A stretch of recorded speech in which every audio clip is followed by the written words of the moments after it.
Welcome back to Countryside Sagas, wishing you a peaceful day with open sky and steady ground beneath your feet. Now, let's walk together into today's countryside tale. The spring of 1974 smelled like new rubber and ambition. If you stood in the gravel lot outside the Hendricks County Farm Bureau Co-op on a Tuesday morning in April, you could watch them pull in one after another. Men in clean caps, men with that particular walk that belongs only to farmers who've just made a big decision. Proud, a little nervous, shoulders set like they'd already written the check and weren't going back. Ford 86. OOS mostly, some 96. OOS if a man had a bigger operation. At cab tractors. Power shift. Blue paint so fresh it hurt your eyes in the Indiana sun. Harlan Decker watched from the cab of his Allis D19 without saying a word. That tractor was 11 years old in 1974. It had rust at the seams where the hood met the frame, a hydraulic line wrapped in black tape he'd fixed himself 2 springs back, and a seat cushion held together with a piece of harness leather and 2 rivets. Harlan had paid for it outright in 1963, $3,400 cash, and money his father had left in a coffee can under the floorboards when he died. He'd never owed a payment on it, not one. He never owed a payment on the land either. I want to be up front with you before we get any further into this.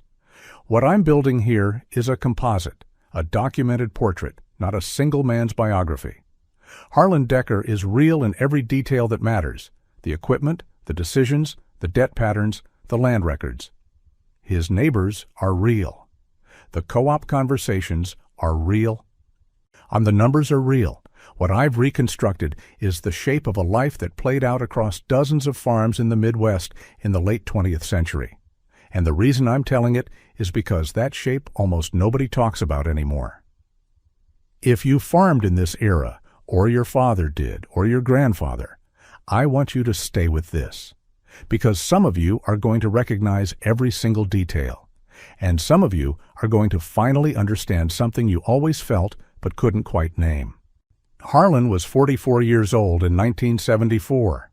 He'd been farming his family's 240 acres in Hendricks County since he was 19, when his father's heart gave out during a wet October harvest, and there was nobody else.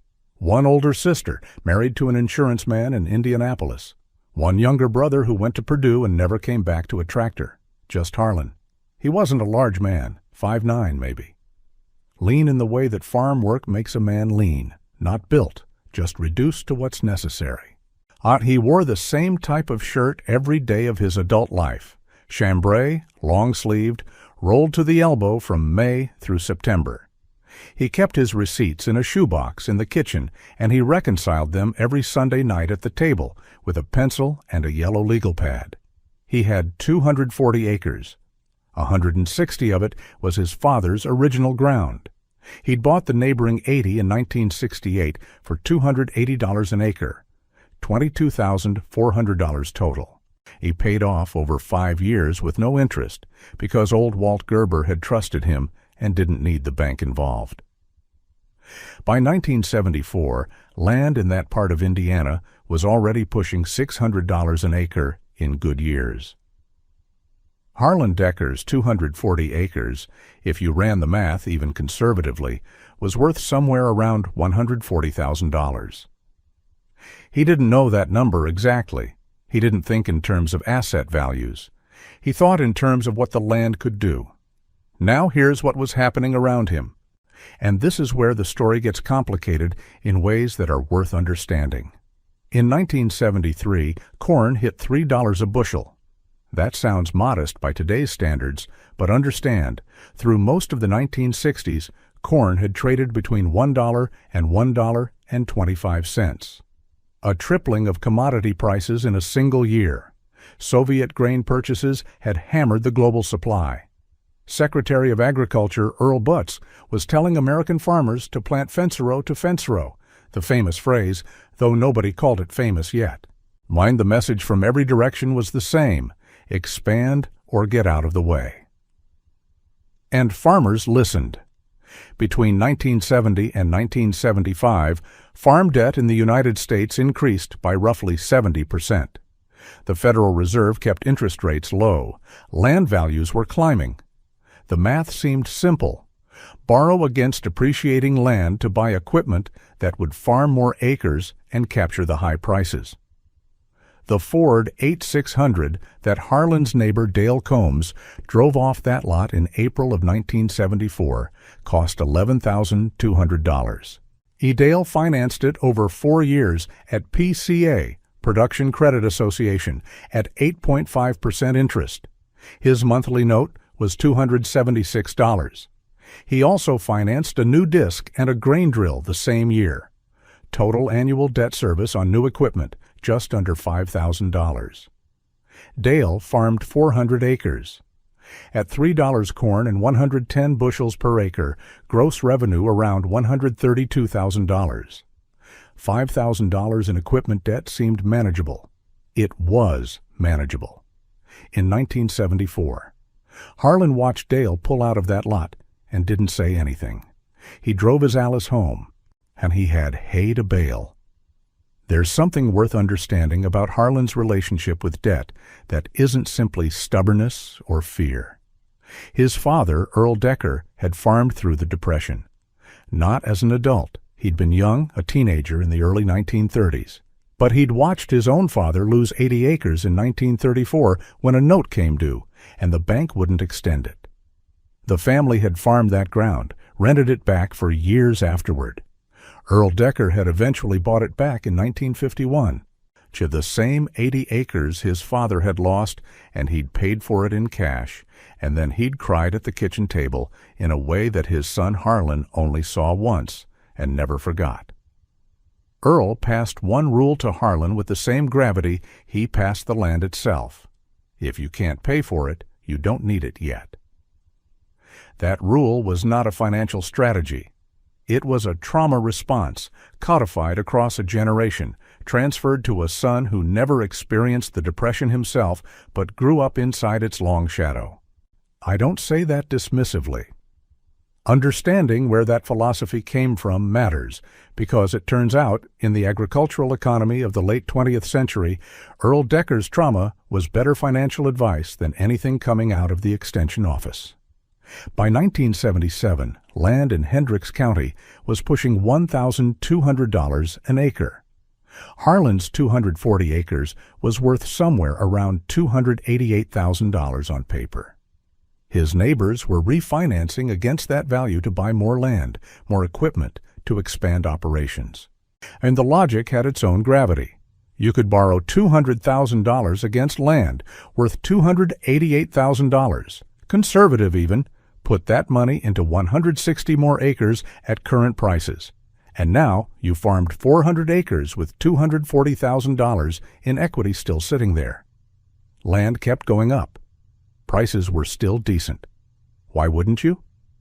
Dale Combs went from 400 acres to 680 between 1975 and 1979. He bought a used combine, then a new one. He put up a machine shed that cost $34,000. He hired a part-time hand for planting and harvest. Harlan stayed at 240 acres. He did buy one thing in that entire period. In 1976, he bought a used Allis Chalmers 190XT from a sale in Boone County for $4,100 cash. It was 8 years old. It had 4,000 hours on it. He replaced the injection pump himself, rebuilt the front axle over a winter, and painted it with a brush in the machine shed.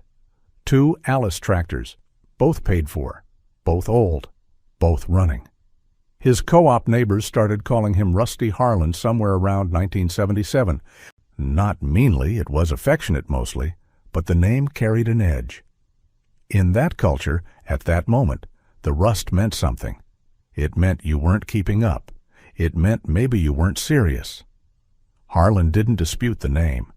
He brought coffee to the co-op like always. He talked weather and corn stands and rootworm pressure. He just didn't buy the new Ford.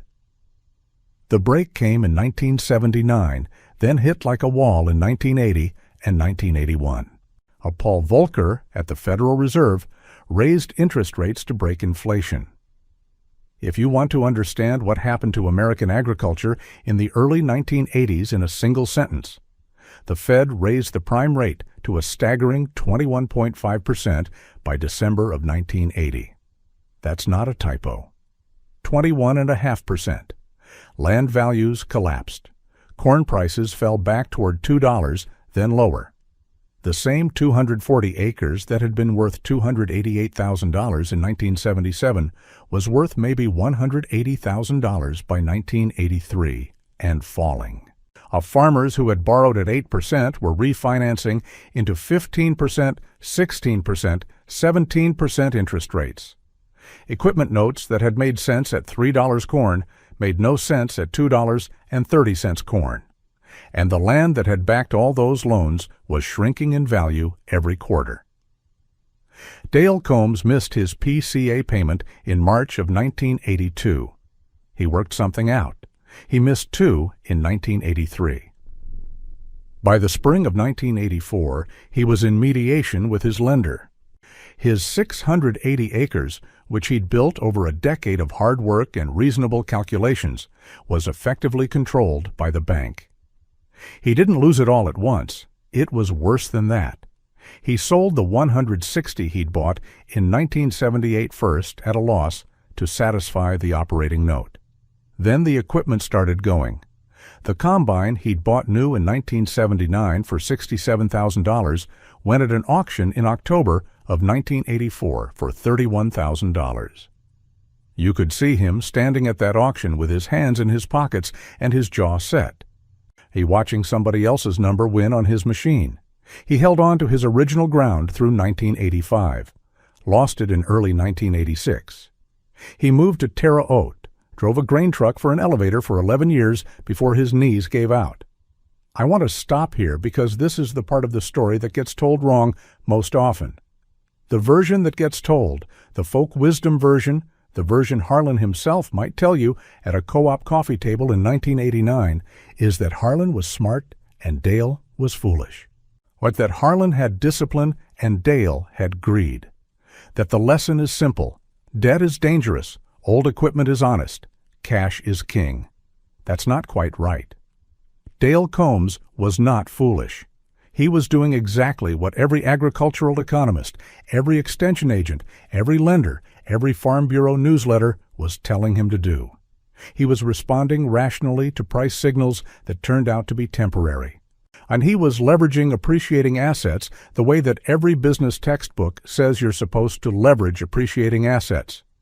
If commodity prices had stayed elevated, if interest rates had stayed reasonable, if land values had continued their trajectory, and there were serious economists in 1977 who thought they might, Dale Combs would have built a farming operation worth well over $1 million, and Harlan Decker would have been the cautious neighbor who left money on the table. The difference between them wasn't intelligence. It wasn't even discipline exactly. It was inheritance. Harlan had inherited a rule from a father who'd inherited trauma from a grandfather who'd lost land in 1934.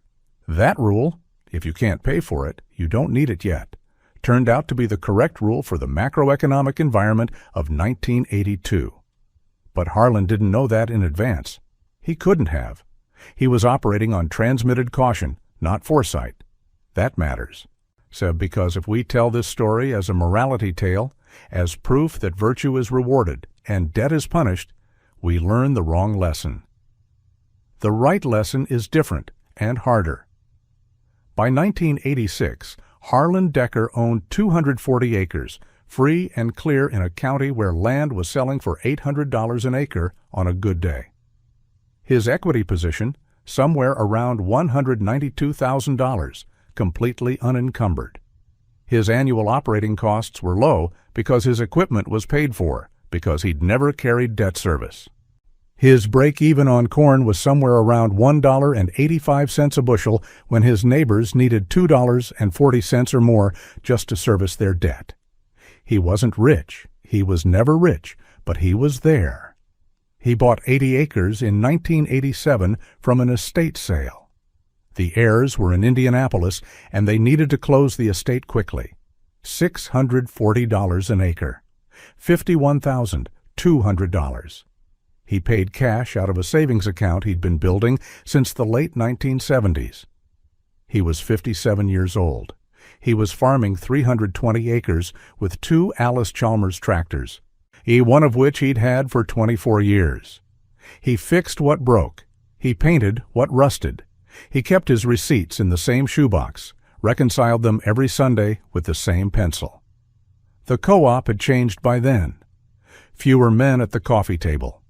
The ones who were left didn't call him Rusty Harlan anymore, or if they did, it was different now. The edge was gone from it. There's a particular kind of conversation that happens in farm country that outsiders don't always understand. And it happens at implement dealerships and co-ops and at the grain elevator in November when the harvest is in and the pressure is off, and men stand around talking in that sideways way that rural men talk, not directly about what they mean, but orbiting it.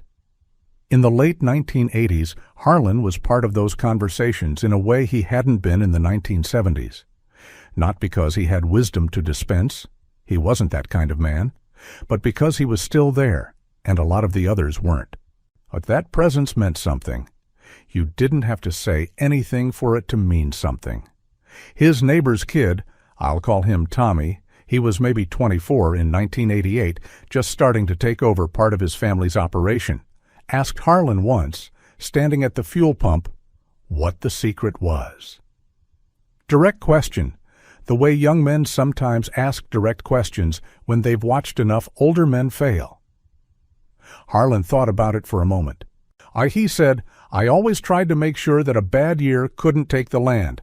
A bad year could hurt, but it couldn't take the land. That was it. That was the whole philosophy, condensed. Tommy went home and thought about it, and when he went to his lender the next spring to talk about financing a new tractor, he asked a different question than he'd planned to ask.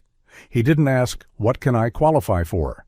He asked, what payment can I make if corn goes to $1.80? Those are very different questions. Harlan retired from active farming in 1998.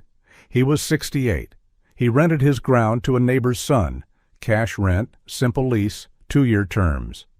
He kept the farmhouse and the machine shed and the 2 Allis tractors, which by that point had accumulated enough years in history that they had become something beyond equipment. They were objects with specific gravity. They stayed in the shed.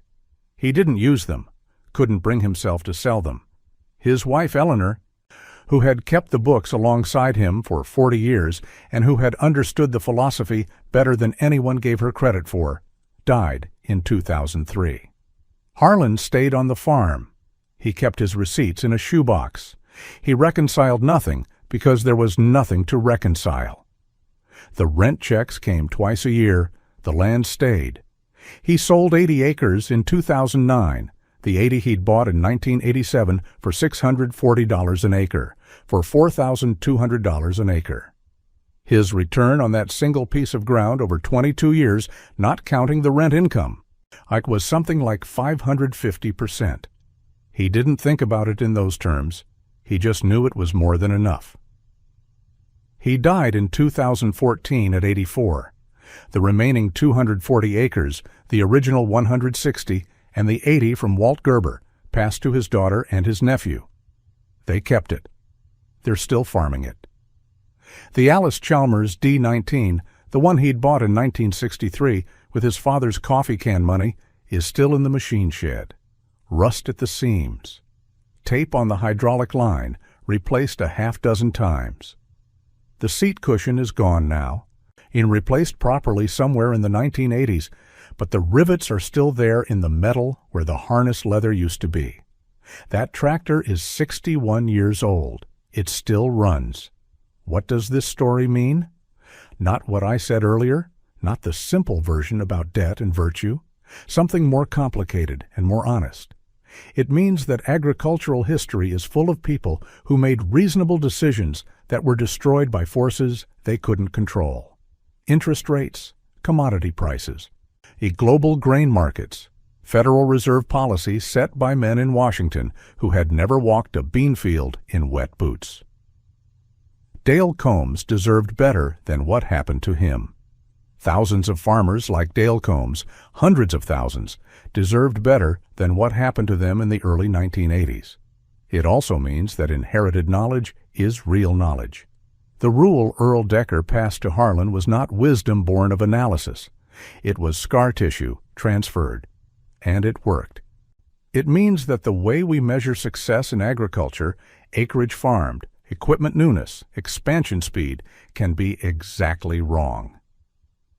Harlan Decker was, by every visible measure of the 1970s, falling behind. He was the man with the rusty Allis while everyone else drove new Fords. He was the cautious one, the limited one, the one who wasn't thinking big enough. He's the one who still owns land. And it means, this is the part I keep coming back to, that owning land at the end is not automatically a story of individual genius. It's often a story about what you didn't lose, about which pressures didn't find the crack, about whether the trauma your grandfather passed down happened to encode the right lesson for the particular crisis that hit your generation. That's luck, too, not all of it, but some of it. If you're watching this and you farm, or you come from farming, I want to hear from you. Tell me about the equipment your family kept when everyone else was upgrading. Tell me about the decision your grandfather made that looked wrong at the time and turned out to be the only thing that kept the land in the family. Tell me about the Ford your neighbor bought in '74, or tell me about the neighbor who lost the ground, because those stories matter just as much. Maybe more. This channel exists to preserve these histories before they're gone. What the men and women who navigated the farm crisis of the 1980s are in their 70s and 80s now. The knowledge they carry, the specific, unglamorous, shoebox receipt and yellow legal pad knowledge, is not being written down anywhere else. Under this video, you'll see a subscribe button, a small action with a big meaning. By pressing it, you're not only supporting the creation of more content like this, but you're also becoming part of the very exchange we've been talking about, giving and receiving in harmony. It's not about the size of the action, it's about the meaning. A simple subscription tells me these words reached you. It tells me that the effort, the late nights, and the discipline to bring this message forward mattered to someone on the other side of the screen.